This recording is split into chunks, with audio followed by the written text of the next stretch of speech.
오늘 우리 계신 하나님의 말씀은 구약성경 욥기 38장 1절부터 7절까지의 말씀 보도록 하겠습니다. 구약성경 799쪽에 있습니다. 욥기 38장 1절부터 7절까지의 말씀입니다. 다 찾았으면 저와 여러분 한 절씩 하나님의 말씀 교독하도록 하겠습니다. 그때 여호와께서 폭풍우 가운데서 욥에게 말씀하여 이르시되 무지한 말로 생각을 어둡게 하는 자가 누구냐? 너는 대장부처럼 허리를 묶고 내가 내게 묻는 것을 대답할지니라. 내가 땅에 기초를 놓았을 때에 내가 어디 있었느냐? 내가 깨달아 알았거든 말할지니라. 누가 그것을 도량법을 정하였는지 누가 그 줄을 그 위에 띄었는지 내가 아느냐? 그것의 주추는 무엇 위에 세웠으며 그 모퉁이 돌을 누가 놓았느냐? 함께 있습니다. 그때 새벽별들이 기뻐 노래하며 하나님의 아들들이 다 기뻐 소리를 질렀느니라. 아멘. 할렐루야. 오늘 수요기도에 오신 여러분들 주의 이름 환영을 축복합니다. 우리 한번 앞뒤 좌우 계신 분께 한번 인사하도록 할게요. 잘 오셨습니다. 반갑습니다. 한번 인사하겠습니다. 잘 오셨습니다. 반갑습니다. 한 번 더 이렇게 인사하겠습니다. 오늘 저녁 또 성령 충만하십시오. 한번 인사하겠습니다. 오늘 저녁 또 성령 충만하십시오. 자, 뜨겁게 기도하시길 바라겠습니다. 뜨겁게 하나님 앞에 사랑하는 마음으로 우리의 삶의 고백을 여러분 고백하시고 하나님 주신 말씀의 위로와 또 평강 있기를 주 이름으로 축복드립니다. 아멘. 이번 주 월요일부터 이번 주 토요일까지는 아마 여러분 욥기서 말씀을 보고 있을 겁니다. 욥에 대한 이야기를 나눈다면 여러분 모르는 사람이 없을 정도로 욥에 대한 이야기 많은 사람들이 잘 알고 있고 또 유명한 내용이기도 합니다. 오늘 이 시간에는 먼저 이 욥기에 대한 전체적인 개괄을 먼저 좀 설명드리고 오늘 저와 여러분 읽은 본문을 좀 함께 살펴보고자 합니다. 여러분 제가 여러분께 설명드린 이 내용은 우리가 함께 영상으로 보고 있는 리딩 지저스의 내용을 근거로 제가 전달을 하고자 합니다. 혹시 더 이 부분에서 알고 싶은 분들이 계시다면 교회 홈페이지에 들어가시면 이 내용에 대한 부분들 더 자세히 들을 수 있습니다. 여러분 욥에 대한 이야기를 한마디로 정리한다면 이렇게 말씀드릴 수 있을 것 같아요. 고난을 통과하며 만나는 하나님의 이야기. 따라합시다. 고난을 통과하며 만나는 하나님의 이야기. 이것이 욥기서의 얘기라고 내용이라고 보시면 될 것 같아요. 여러분 욥기서 23장 10절에 보시면 나의 가는 길 오직 그가 아시나니 나를 단련하신 후에는 내가 어떻게 해요? 정금처럼 나오리라. 그러니까 욥의 이 고난의 연속 속에 있지 않습니까? 근데 그 고난마다 하나님을 만나는 과정이 욥기서에 있다는 거죠. 그래서 욥기서는 고난을 통과하며 만나는 하나님에 대한 이야기를 담아내고 있다는 것입니다. 여러분 아시는 것처럼 욥은요 하나님께서 정말 풍성한 축복을 해주셨어요. 처음 욥기서의 내용을 보면 정말 동방에서 제일 가는 그런 부자였죠. 그러다가 한순간에 모든 것을 다 잃어버리게 됩니다. 그러니까 정점이 있다가 갑자기 그의 인생이 마치 롤러코스터를 타는 것처럼 쭉 밑으로 떨어지는 인생을 살게 되는데 그 떨어지는 밑이 한도 끝도 없이 떨어지는 거예요. 그러다가 다시 하나님께서 그를 어떻게 해요? 회복시키는 이야기가 바로 욥의 이야기입니다. 많은 사람들은 욥기서가 고난의 원인을 설명하는 데 좋은 책이라고 말을 하지만 정작 성경에서는 여러분 고난당한 이유에 대해서 명확한 설명이 없어요. 고난당한 이유에 대한 명확한 설명이 없다는 거예요. 하지만 고통의 문제에 대해서 우리가 인간의 시선으로 바라볼 것이 아니라 전적인 하나님의 시선으로 이 욥기서의 내용을 살펴봐야 되는 것입니다. 그래야 더 하나님의 기쁘신 진리, 왜 욥이 고난 가운데 있는지 그 진리를 우리에게 하나님의 시선으로 보면 보인다는 것이죠. 여러분 욥은 어떤 사람인가? 앞서 말씀드린 것처럼 동방에서 여러분 가장 의로운 사람이요 또 정직하고 하나님을 경외하고 악에서 떠난 사람이 욥이라고 성경에 말씀하고 있어요. 그래서 어떤 사람은 아니 이렇게 하나님을 경외하고 의롭고 거짓 없고 또 가장 정직한 사람인데 왜 이런 사람에게 이런 고난이 있어야 되는가? 나는 잘 모르겠다. 이해할 수 없다라고 얘기하는 사람도 있어요. 여러분 그런 내용을 가지고 이 내용을 본다면 이해가 안 됩니다. 그래서 하나님의 시선으로 하나님의 시각으로 말씀을 봐야지 이해가 된다는 거예요. 여러분 욥에게는 몇 명의 자녀가 있었을까요? 10명의 자녀가 있어요. 되게 많죠? 10명의 자녀. 남자 7명, 여자 3명. 이렇게 10명의 자녀가 있었는데 여러분 말씀해 보시면 이 오누이들이 얼마나 정말 이렇게 관계가 좋은지 모릅니다. 자녀들이 남자 아들들이 각 집에서 자신의 생일을 맞이할 때에 잔치를 벌리거든요. 그러니까 어마어마하게 잔치를 배설하는데 그때마다 꼭 이 세 오누이들을 초청해서 함께 먹고 교제하는 그런 내용들이 있습니다. 각 생일 때마다. 여러분 뭐 당연한 것처럼 들릴 수도 있겠지만 여러분 요즘 이 시대에 보면 이렇게 가족끼리 함께 뭐 생일 잔치 하는 거, 함께 밥 먹는 거 쉬워요, 어려워요? 여러분 안 어려우신가 보네요. 최근에 저희 집에서 케이크를 좀 키웠거든요. 촛불을 키웠거든요. 근데 아이고 같이 한 자리에서 이렇게 모이기가 쉽지 않아요. 예. 갈수록 또 자녀들이 클수록 이렇게 함께 모여서 의미 있는 시간들을 나눈다는 것이 참 쉽지 않습니다.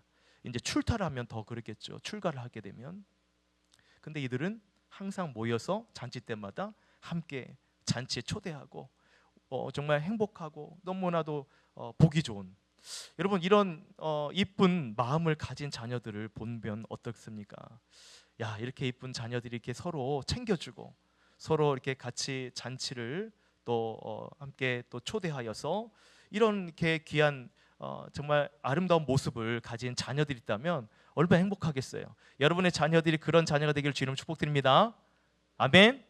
예, 그렇게 되기를 축복합니다. 여러분 그런데 이렇게 자녀들이 예쁘게 이렇게 같이 초대하고 생일 잔치를 또한 함께 즐기는 이렇게 할 수 있는 이유가 제가 성경 말씀을 보니까 그 영향을 주는 사람이 바로 욥이었더라고요. 왜냐하면 욥이 항상 잔치가 끝나면 각 자녀들을 위해서 하나님께 번제를 드립니다. 각 자녀들마다 다 개개인별로 하나님께 번제 제물을 드려요. 왜 그런가? 하나님 혹여나 이 잔치 배설 가운데 부지 중에 우리 딸이 우리 아들이 죄를 지었으면 하나님 용서해 주세요. 그래서 각 자녀마다 하나님께 번제를 드렸다는 거예요. 그래서 성경에 보면 항상 욥의 행위가 이러했느니라라고 기록되어 있어요. 이 말씀은 항상 늘 그래왔다는 거예요. 자녀들을 위해서. 그러니까 여러분 이런 아버지의 관심과 또 기도와 응원이 있으니까 자녀들이 이렇게 오누이가 정말 행복하게 지내는 거 아니겠습니까? 그렇죠? 이 얘기를 들으면서 혹시 여러분의 남편을 생각하지 마시고 우리 가족이 다 그래야 되는 거예요. 예. 자녀들을 위해서. 그래서 여러분 부모가 항상 하나님 앞에서 온전하고 정직하고 하나님을 경외하는 삶을 살아가면 자녀들도 부모의 모습을 본받을 뿐만 아니라 자녀들도 은혜를 누리게 되는 거예요. 여러분 믿으십니까? 지난주 오후 예배 때 엄마 반성문 책의 저자인 이유남 권사님 강의를 여러분 들으신 분 계시잖아요. 간증을 들으신 분들 부모로부터 아이들이 상처를 받았어요. 엄마는 정말 늘 어떠한 학업에서나 또 공부도 잘했고 또 교사도 됐고 또 교장도 되었어요. 근데 자녀들이 그만큼 안 따라주는 거예요. 그러니까는 이 부모가 자녀에게 주는 상처가 얼마나 컸습니까? 그래서 부모로부터 받은 상처로 인해서 아픔으로 인해서 아이들도 부모들도 그 회복되는 시간들이 많이 걸렸다고 이야기하잖아요. 근데 그 모든 오랜 그 고통의 시간들을 정말로 기도를 하면서 권사님 얘기로는 기도를 하면서 자녀를 위해서 눈물을 흘리면서 교회 나와서 정말 그렇게 기도하고 주변에서도 함께 기도해 주겠다고 그러한 과정을 통해서 여러분 자녀들의 마음이 회복되어진 것을 얘기하잖아요. 나중에는 자녀들이 엄마가 이제 책을 낸다고 하니까는 엄마는 나에게 가장 좋은 친구입니다. 또 이제는 어머니를 사랑합니다라고 이 추천서들 보내는 이 자녀들의 그 글을 보여주면서 이제는 너무나 행복하다는 그런 권사님의 간증을 들었어요. 여러분, 부모의 이 모습이, 신앙의 모습이 자녀들에게도 여러 부분으로 영향을 미칩니다. 또한 그를 위해서 우리는 또 부단히 하나님 안에서 우리의 기도의 이 신앙들을 놓치지 말아야 되고, 또 자녀를 내가 하고 싶은 어떤 의도대로 할 것이 아니라 이 자녀들이 내가 하나님 앞에 어떻게 살아가는가, 그 모습을 통해서 자녀는 그 부모의 뒷모습을 보면서 이제 자라는 거겠죠. 여러분, 그런 부분에서 욥은 정말 하나님 앞에서 어떻습니까? 자녀들을 사랑하고 자녀들 역시 서로 사랑하고 우애 있게 그렇게 지내는 모습을 볼 수 있는 거죠. 이처럼 욥의 신앙과 여러분 욥의 성품이 하나님께서도 인정하신 바 되었다는 거예요.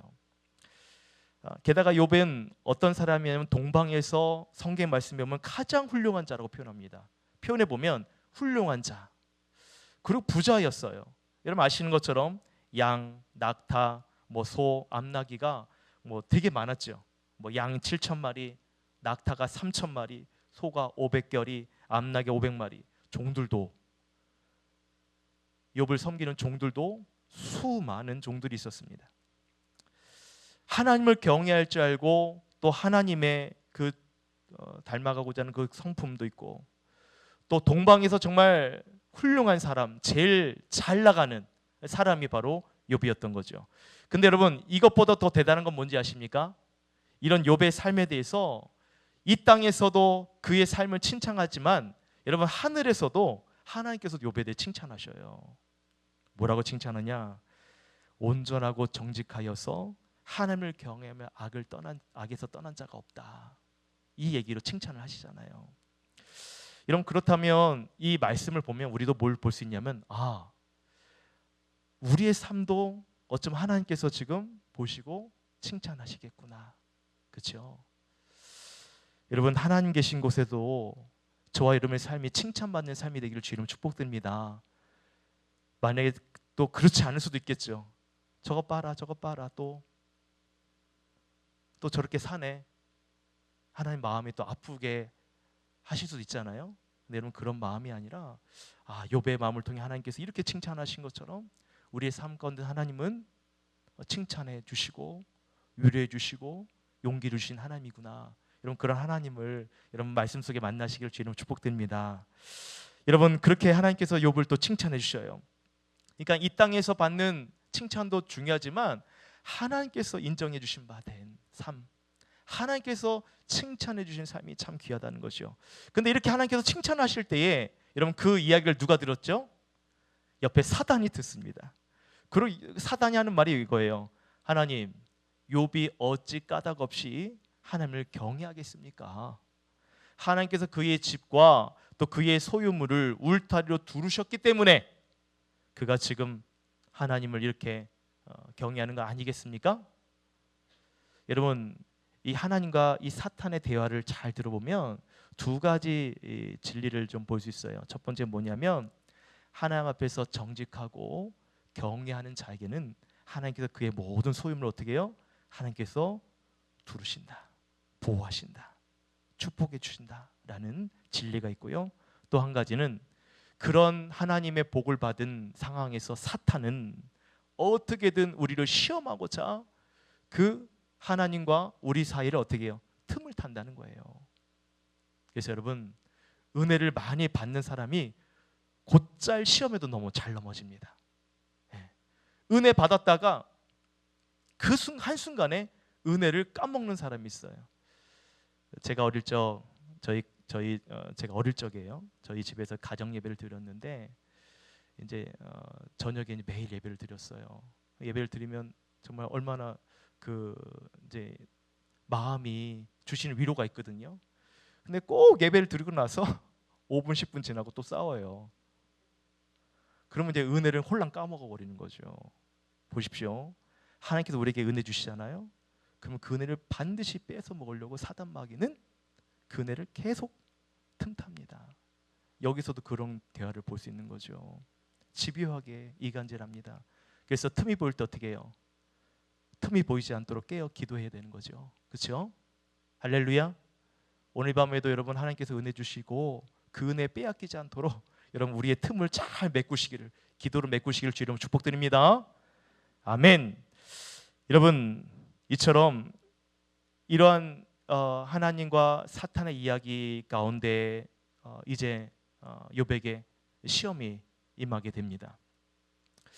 이해될 수 없는 여러 가지 시험들이 욥에게 있죠. 근데 여러분, 오늘 우리에게도 이와 같은 시험들이 있을 수 있다는 것이요.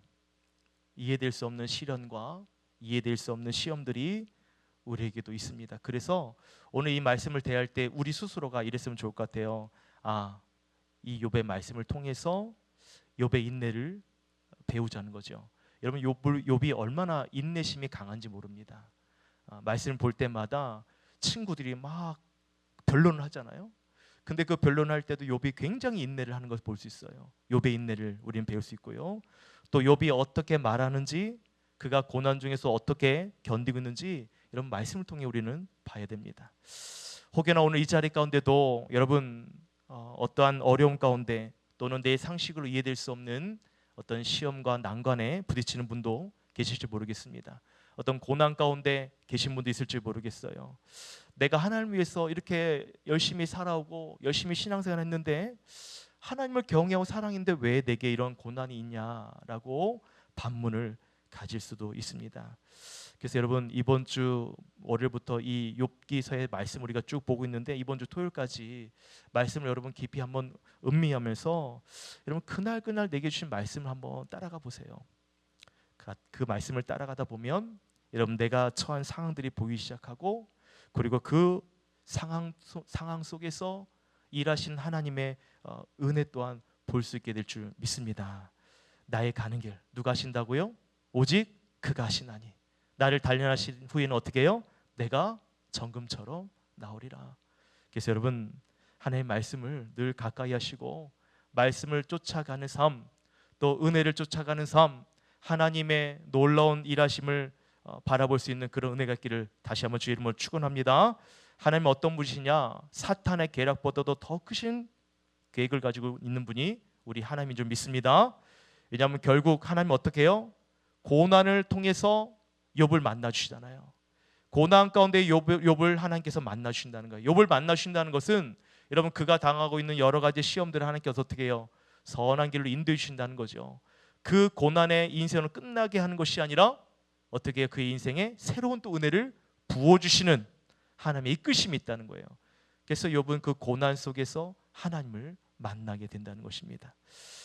그래서 여러분 오늘 본문의 내용이 이겁니다. 그렇게 많은 고난 가운데 있다가 드디어 오늘 본문에서 하나님이 욥에게 나타나십니다. 오늘 38장 1절부터 2절 말씀인데요. 같이 한번 읽어볼까요? 시작. 그때에 여호와께서 폭풍 가운데서 욥에게 말씀하여 이르시되 무지한 말로 생각을 어둡게 하는 자가 누구냐? 여러분 하나님께서 폭풍 가운데 나타나셨어요. 욥에게 말씀하십니다. 무지한 말로 생각을 어둡게 하는 자가 누구냐? 라고 말씀하고 있어요. 여러분 어리석은 말로 하나님의 뜻을 가리는 사람이 있어요. 어둡게 하는 자가 있습니다. 무지함으로 하나님의 말씀을 가리고 그 뜻을 헤아리지 못하고 그리고 어둡게 사는 사람이 있어요. 주의 말씀은 내 발의 등이요 내 길의 빛이니다라고 말씀하고 있잖아요. 그렇죠? 하나님의 말씀은 우리의 인생을 비춰주는 등불이에요. 근데 그 하나님의 말씀을 여러분 그 등불을 꺼트리는 사람, 그러면 길이 보입니까? 안 보이잖아요. 그러니까 무지한 말로 하나님의 생각을 어지럽게 만든 자가 누구냐? 이 말씀을 하십니다. 여러분 그러면서 하나님께서는 욥에게 내가 너에게 이렇게 물을 건데 너는 대장부처럼 당당하게 말하라 라고 얘기하고 있어요. 이 말은 뭐냐면 지금까지 욥이 하나님에 대해서 여러 가지 말로 변론을 하는데 하나님은 그거예요. 네가 말한 것도 아무것도 아니라는 거예요. 하나님의 크신 계획 가운데 네가 다 알지 못한 얘기를 하고 있다. 이것을 하나님 얘기하고 있습니다. 우리가 볼 때는 욥이 참 대단하고 또 하나님에 대해서 잘 얘기한다고 얘기하는데 하나님 입장에서는 그것도 모자르다는 거예요. 그 말은 뭐냐면 하나님을 더 잘 알라는 거죠. 무지하게 사지 말라는 거예요. 하나님의 말씀을 가리지 말라는 거예요. 그런 뜻으로 얘기하는 것입니다. 그래서 하나님께서 직접 욥을 지금 대면하심으로써 하나님이 어떠한 분인지를 오늘 본문에 설명하고 있어요. 그래서 한번 좀 잠깐 봅시다. 4절에 보시면 내가 땅에 기초를 놓을 때 내가 어디 있었느냐, 내가 깨달아 알았거든 말할지니라. 여러분, 하나님께서 세상을 창조하실 때에 그 창조의 때에 누가 있었습니까? 누가 있었어요? 아무도 없었죠. 예. 아무도 없었죠.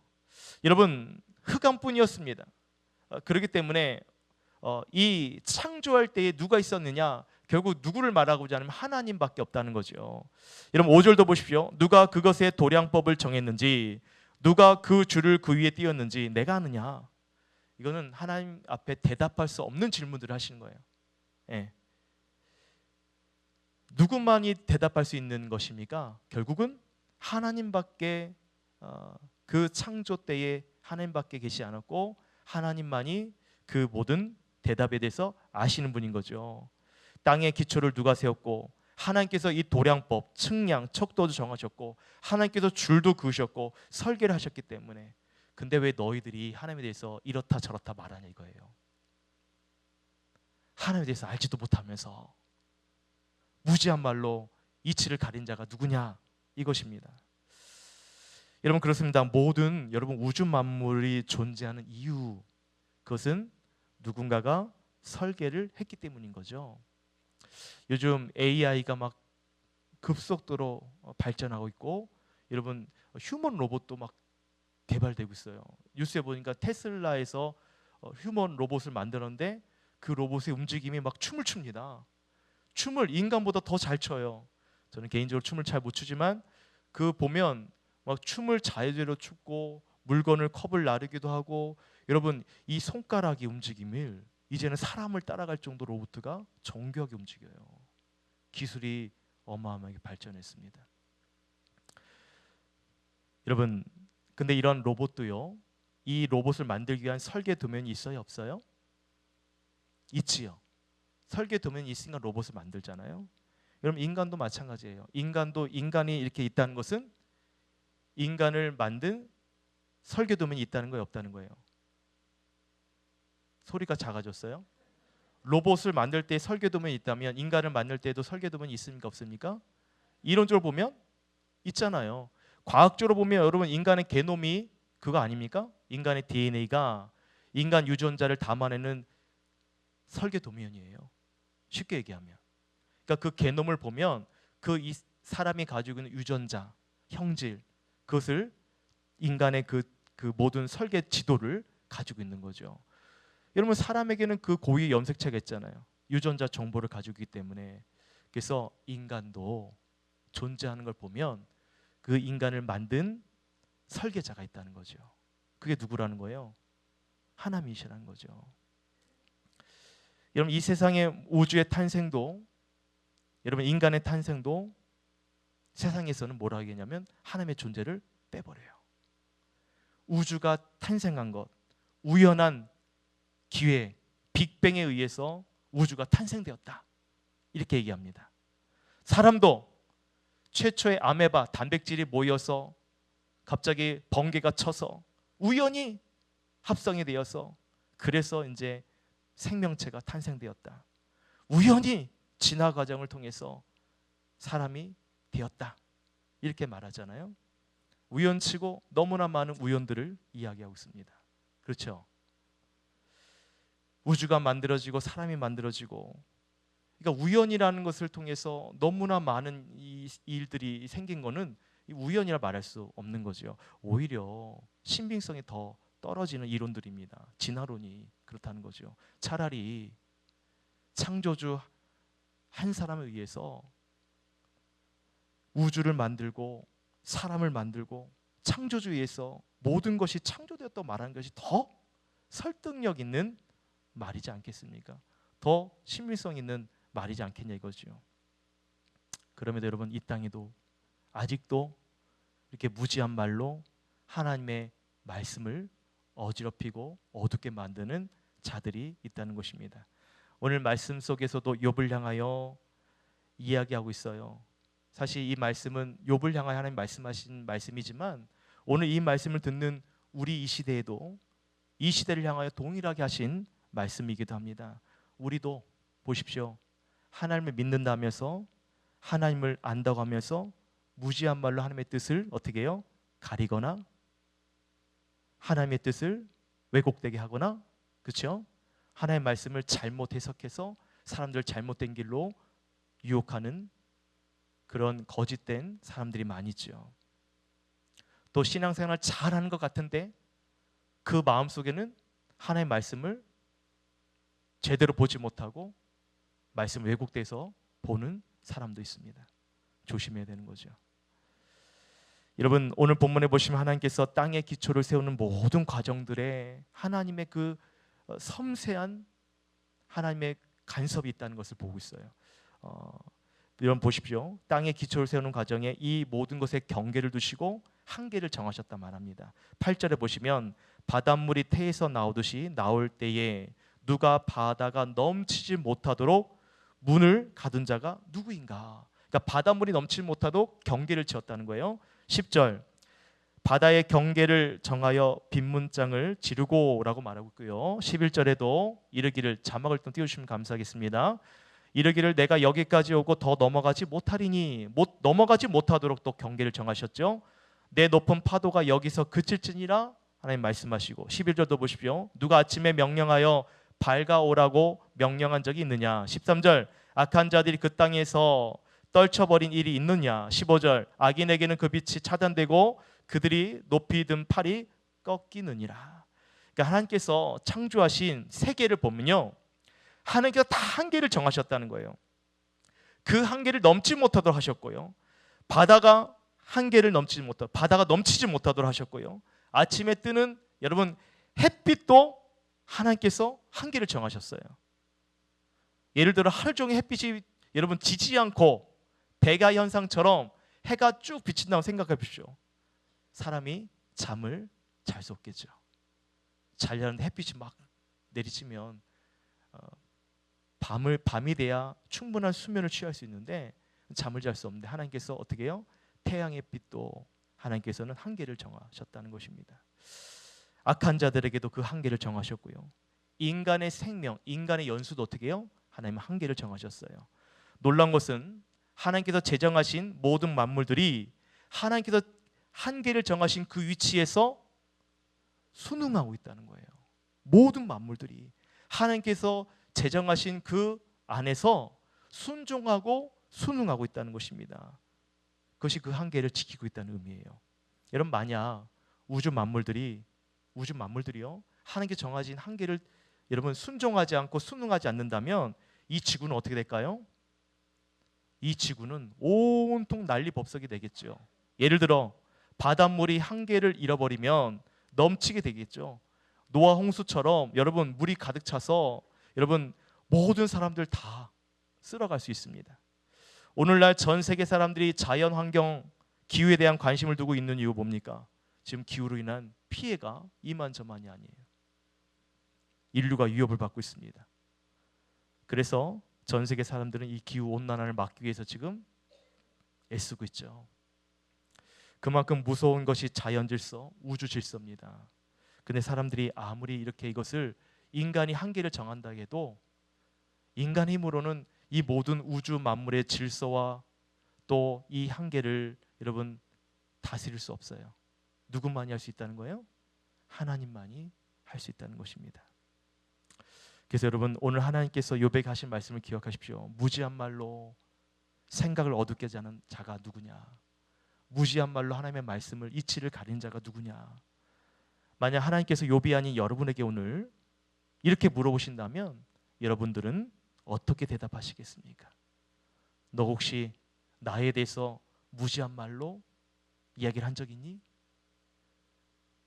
혹시 지금 이 상황에 대해서 내가 충분히 우리들의 상황을 하나님께서 다 보고 계시는데 그에 대한 나의 입술의 말은 감사보다 불평을 하고 또 기대보다는 또 기대를 잃어버린 자처럼 살아가며 불평하지 않았니?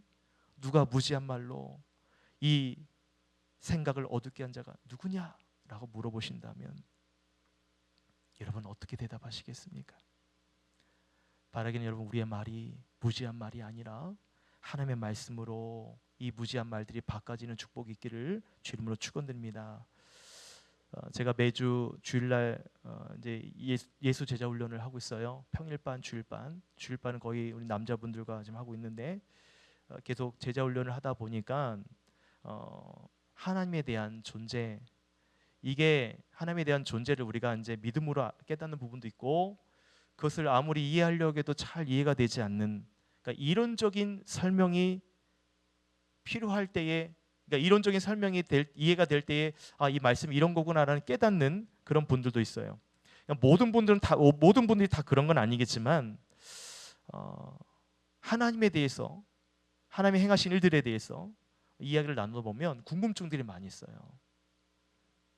하나님께서 물로 심판하실 때에 어떻게 노아의 식구들만 살게 하셨는가?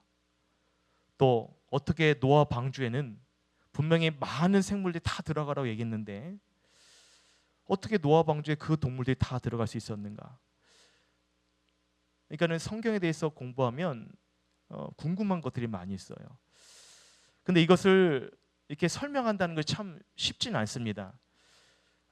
이런 성경에 대한 궁금증들을 여러분 과학적으로 이렇게 설명해 주는 그 단체가 있어요. 거기 그 단체 이름이 창조과학회인데 거기서는 이런 성경에 대한 어떤 우리의 궁금증들을 과학적으로 잘 설명해 줍니다. 한번 예를 들어서 이런 게 있어요. 노아 방주 때 여러분 지금 그림에 보시면 모든 짐승들 부정한 것 그리고 정한 것을 다 노아 방주에 실잖아요. 그럼 저 때에 여러분 공룡은 노아 방주에 어떻게 들어갈 수 있었는가? 자, 진화론 자들은 공룡이 살았던 시대와 또 사람이 살았던 시대를 달리 구분하죠. 그렇죠? 근데 창조론은 그렇지 않습니다. 같은 시대에 공룡과 사람이 있다고 얘기를 해요. 그렇다면 궁금증이 생기잖아요. 어떻게 저 노아 방주에 공룡은 들어갈 수 있는가? 어떻게 들어가요? 뭐 나랑 아무 상관없고 난 궁금하지도 않고 왜 저걸 얘기하는가 그런 시선으로 보시는 분이 계신데 창조과학계는 이렇게 설명합니다. 공룡이 아기 공룡 둘리처럼 새끼였을 때 방주에 실 수 있다는 거죠. 이해됩니까? 예, 뭐 웃으시는데 예, 그렇게 설명을 해요. 그러니까 저렇게 등치 큰 공룡이 방주에 들어갈 수 없으니까 새끼였을 때 방주에 실을 수 있다. 자, 어떻게 노아 방주가 저렇게 모든 지구상에 있는 산들을 다 잠겨버릴 만큼 물이 가득 찼잖아요. 하늘에서도 물이 떨어지고 밑에서도 샘이 터져갖고 물이 나와서 지구에 생명 있는 것들이 하나도 없을 만큼 다 물로 채워졌잖아요. 그러한 대홍수가 있을 때에 어떻게 노아 방주는 이게 파괴가 되지 않고 어떻게 안전할 수 있었는가? 이런 궁금증도 있는데 창조과학계는 이렇게 설명합니다. 그 노아 방주 비유 크기를 성경에 기록된 노아 방주 크기가 있어요. 그 크기대로 똑같은 비율로 모형을 만듭니다. 그리고 그걸 가지고 테스트를 해봤어요.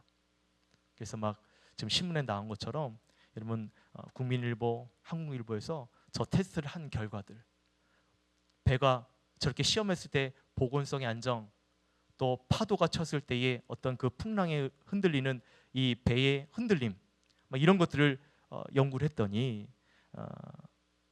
이 하나님께서 기록된 이 비율대로 방주를 만든 것이 이런 배 중에서 가장 안전한 배라고 얘기하더라고요. 제 얘기가 아니라 저기 조사 결과, 연구 결과 나온 이야기를 하고 있는 거예요. 궁금하신 것은 하신 분들은 저걸 보시기 바랍니다. 여러분 며칠 전에 뉴스에서는 이런 뉴스가 있었어요. 노아 방주 관련된 이야기인데 노아 방주가 여러분 어디에 이제 있었죠? 마지막에 성경 보면 아라라산에 있었잖아요. 튀르키예에 가면 아라라산이 있어요. 거기에 노아 방주의 흔적, 모양이 있다라고 뉴스에 나왔어요. 저 그림에 보이는 것이 아라라산이고 저 아라라산이 굉장히 높죠.